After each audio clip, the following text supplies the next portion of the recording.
Program wajib militer bagi siswa bermasalah di Jawa Barat baru saja resmi dimulai pada 2 Mei 2025. Inisiatif ini digagas oleh Gubernur Jawa Barat Deddy Mulyadi dengan nama Gerbang Pancawaluya. Ini ditujukan bagi siswa-siswa yang terlibat kenakalan berat. Diketahui Deddy Mulyadi meninjau langsung pelaksanaan program tersebut yang dilaksanakan di Markas Resimen Artileri Medan atau Menarmed di Purwakarta, Jawa Barat. Dalam program itu diketahui telah diikuti oleh 39 pelajar tingkat SMP di Jawa Barat. Pada kunjungannya, Deddy Mulyadi menyaksikan secara langsung aktivitas para pelajar yang sedang mengikuti pelatihan baris berbaris di bawah bimbingan anggota TNI dari Resimen Armed Purwakarta. Meskipun pelatihan ini menekankan pada kedisiplinan, suasana di barak tidak sepenuhnya kaku. Menurut Deddy Mulyadi, banyak siswa yang gembira dan mengundang tawa. Tidak hanya memantau, ia juga mengecek kesiapan program dan kualitas makanan bergizi yang disediakan bagi seluruh peserta program. Kegiatan ini diharapkan untuk memberikan dampak positif terhadap peningkatan kedisiplinan para peserta. Kedepan, program serupa akan diperluas untuk menyasar pelajar tingkat SLTA termasuk remaja yang sudah masuk dalam kategori berisiko tinggi terhadap kenakalan remaja.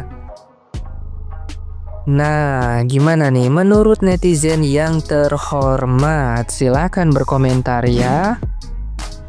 Kenapa ya gubernur-gubernur lain itu sibuk mengkritisi kebijakan Gubernur Jawa Barat Pak Deddy? Mendingan kalian urus ya wilayah kalian masing-masing aja ya. Ini masalah anak remaja dibawa ke barak pada protes gubernur yang lain. Ini amit-amit. Nih Pak ya, jangan sombong ya, jangan sombong. Itu kan kalian menganggap hina dan menganggap bodoh TNI sama Gubernur Jawa Barat nih. Saya aja ikutan WUB tahun 2016 itu jadi pengusaha wira usaha baru 2016 itu dikirimnya ke barak TNI yang di Jalan Riau kalau nggak salah di Bandung. Itu belajarnya cuman belajar cara bangun pagi, dibangunin pagi, terus sholat berjamaah subuh, terus acara senam segala macam, lalu diajarkan disiplin. Alhamdulillah terasa. Nah ini juga anak-anak walaupun sekarang dimasukin barak TNI bukan berarti dia akan dididik, dilemparkan ke perang yang durjana, bukan. Mereka itu lebih pintar ya dari kalian. Pak Deddy juga punya solusi. Para tentara di sana juga punya solusi, punya sistem yang lebih baik, tidak disamakan dengan tentara asli. Aneh. Gua aja yang mau jadi pengusaha kemarin di barak juga mereka menyesuaikan pendidikan yang bagus buat kita. Ini mau cina menyalahi aturan HAM. Saya nih bukti nyata ngelihat sendiri gimana nih rebelnya anak-anak muda. Mereka itu mabok, berantem, tawuran, judi online, pinjol, itu udah parah dan mereka tuh bangga melakukan itu. Gak ada yang bisa ngurus mereka, orang tuanya udah pasrah, dibawa pesantren juga malah kabur-kaburan. Apalagi ini katanya dibawa untuk kegiatan ekstrakurikuler. Siapa yang ngurus? Gak bakalan ada yang mau. Saya mah setuju banget nih anak-anak memang dibina gitu, karena mereka juga pingin dibina seperti itu, tapi nggak tahu caranya gitu. Saya dukung.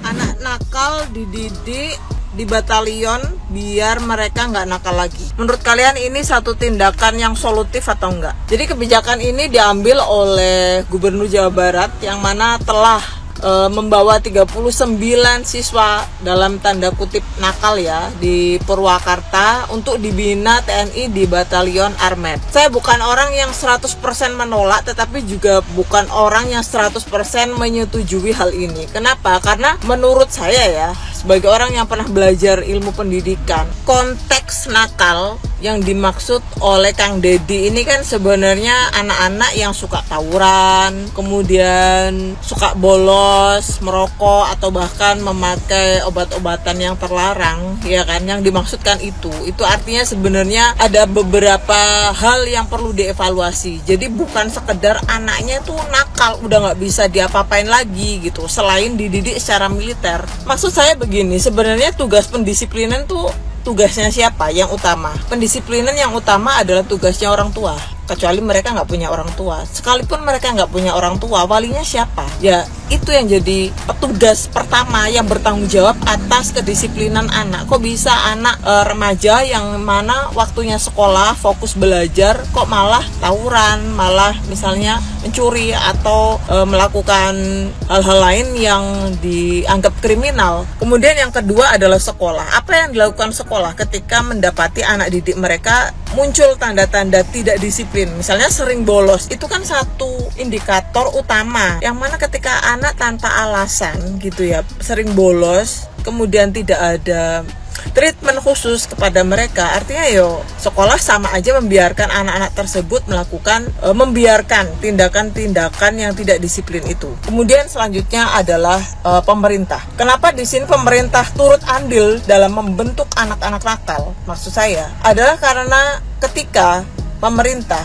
mencontohkan satu pejabat yang mana tidak bertanggung jawab ya, kemudian melakukan tindakan-tindakan kriminal yang dilakukan oleh pejabat dan mereka melenggang, itu menurut saya satu contoh konkret ya untuk anak bisa leluasa melakukan perbuatan mereka. Kenapa saya tidak setuju 100% atas kebijakan dimasukkannya anak-anak yang kategori nakal dalam tanda kutip ini di batalion atau di barak militer? Itu ada satu perilaku yang namanya residivisme ya, yaitu kecenderungan individu atau kelompok untuk mengulangi perbuatan tercela walaupun ia sudah pernah dihukum karena melakukan perbuatan itu. Jadi kita itu tidak perlu lagi ya tutup mata bahwa memang banyak orang yang sudah melakukan tindak kriminal dan memiliki kekuatan hukum tetap, itu cenderung mereka akan lebih berani untuk melakukan perbuatan yang sama. Kenapa? Karena ketika mereka di dalam penjara, ini untuk residivis ya, ketika mereka di dalam penjara, mereka bertemu dengan kriminal-kriminal yang lain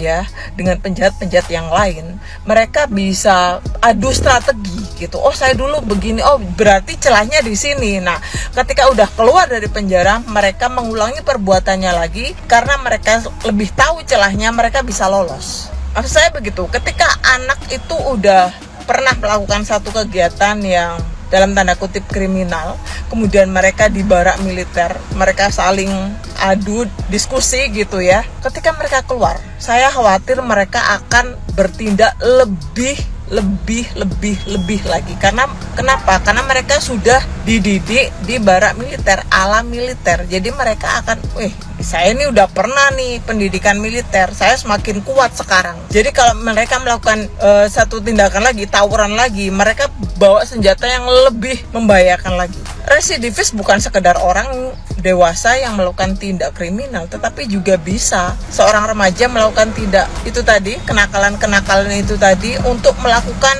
pengulangan. Jadi seorang residivis dalam bentuk lain karena dilakukan oleh seorang remaja. Ya mungkin maksudnya Kang Deddy ini baik ya, biar mereka tuh kapok, nggak melakukan tindakan-tindakan yang membahayakan orang lain atau merugikan diri sendiri. Jadi mereka didisiplinkan ala militer. Tetapi kita juga harus mempertimbangkan hal-hal lain ya, seperti teori-teori yang sudah ada dan memang sudah terbukti ya, seperti residivis, dan bagaimana anak-anak itu juga bisa berpeluang untuk melakukan kenakalan-kenakalan lain yang lebih berbahaya daripada yang dilakukan sebelumnya. Ini bisa terjadi kenapa?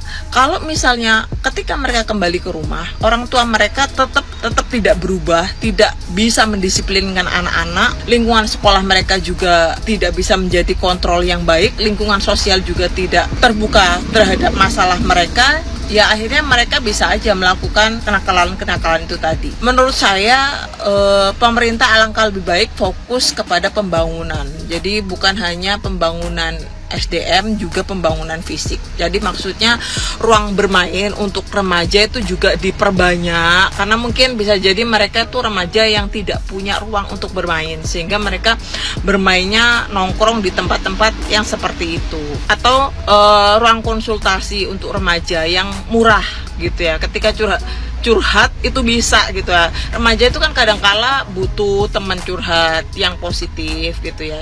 Jadi itu akan lebih baik kalau misalnya rumahnya itu nggak ada, misalnya orang tuanya juga tidak cukup mampu untuk menampung masalah-masalah mereka. Biar jadi pemerintah memberikan bantuan agar anak-anak tersebut tidak depresi atau mengalihkan energi mereka ke hal-hal yang negatif. Di situ pemerintah akan jauh lebih berguna. Kenapa? Karena memang tugasnya mereka gitu ya. Jadi oke lah, mungkin pemerintah punya cara mendisiplinkan, tetapi menurut saya tidak bagus kalau intervensi langsung. Ini namanya kan intervensi langsung ke anaknya.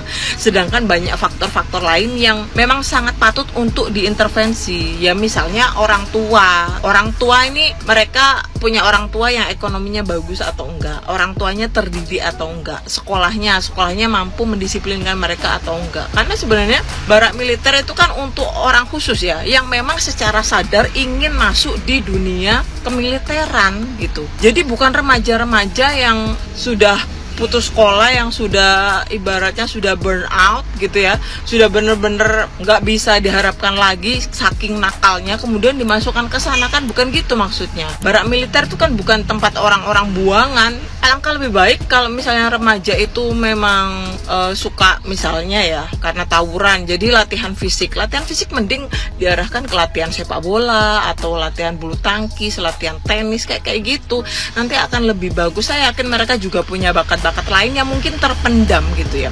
Kenapa saya lebih cenderung untuk mengarahkan mereka ke pendidikan olahraga aja? Karena pendidikan olahraga itu juga ada latihan fisik dan harus disiplin.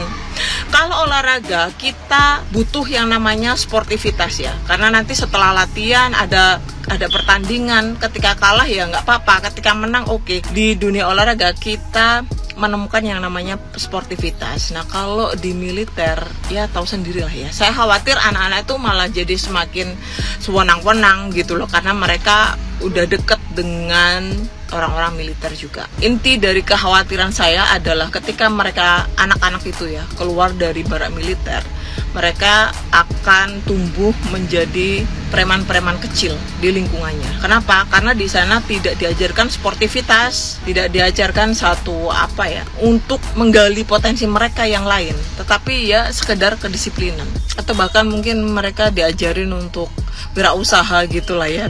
Barangkali kok mereka memang suka nyablon atau suka bikin karya seni atau apa yang bisa untuk menghasilkan uang, yaitu akan jauh lebih baik sih, lebih positif. Lagi pula kita akan tahu sendiri ya, ada banyak kriteria untuk masuk ke dunia militer. Bukan hanya anak yang bisa tawuran, tapi juga secara fisik mereka juga harus kuat, secara intelektual mereka juga harus pintar juga kan. Jadi apakah menurut kalian anak-anak nakal yang dibawa ke barak militer itu satu tindakan yang solutif dan bijaksana yang dilakukan oleh pemerintah untuk mengatasi anak-anak nakal atau remaja nakal itu tadi? Menurut kalian gimana? Coba tulis pendapat kalian di comment section di bawah. Setuju atau enggak?